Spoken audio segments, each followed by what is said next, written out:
is to recognize the seriousness of this illness and make sure that we're erring on the side of caution and understanding that... All right, that was U.S. Representative Tulsi Gabbard talking about the Ebola virus yesterday.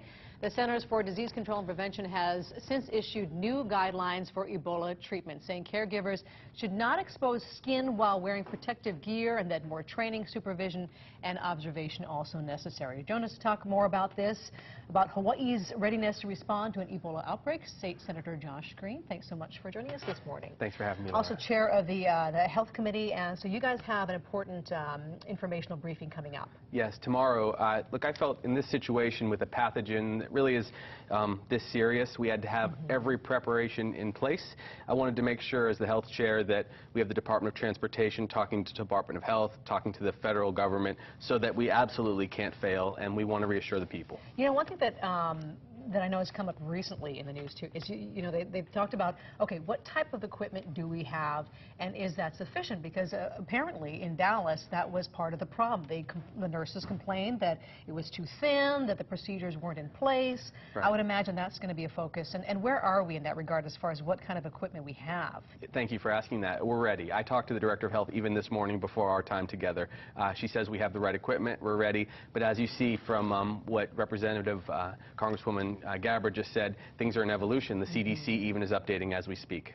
So you're a doctor, you're a physician, you see you know, what can happen to a patient, but you're also in the position of being a lawmaker. Yes. And having to make the decisions based on the community as a whole.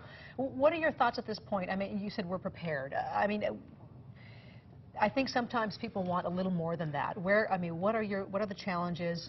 Where do you think we're truly at this point, and what do we need to do next? We're getting very close to having every response ready.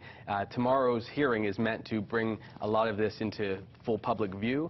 Like I said, I believe as a healthcare community we're ready now, but we have to harden some of the protocols. I want the Department of Health and Transportation to give us full clarity on which hospitals we send people to, how they'll respond, and what CDC officials will come to the providers if, God forbid, we have a case. So the important thing is that we have the protocols and we execute them. But people will be able to see in bright lights tomorrow at 9 in the morning what they feel they've got ready and whatever else we need to do. And my understanding, too, is that for a number of the hospitals, they're in the process, I don't know if they've started or not already, more extensive training at this point within the hospitals here in Hawaii. Yes. We have an excellent organization called the Healthcare Association of Hawaii, Toby Claremont and that gang. They work with all the hospitals, so everyone has the same protocols, everyone has the same resources, everyone has the same understanding that if we have a case in one place and there's someone who is perfectly suited to provide the care for, God forbid, an Ebola case, everyone is on the same page and they all work together. But it's really about education and awareness and preparation. A lot of details to work out. Again,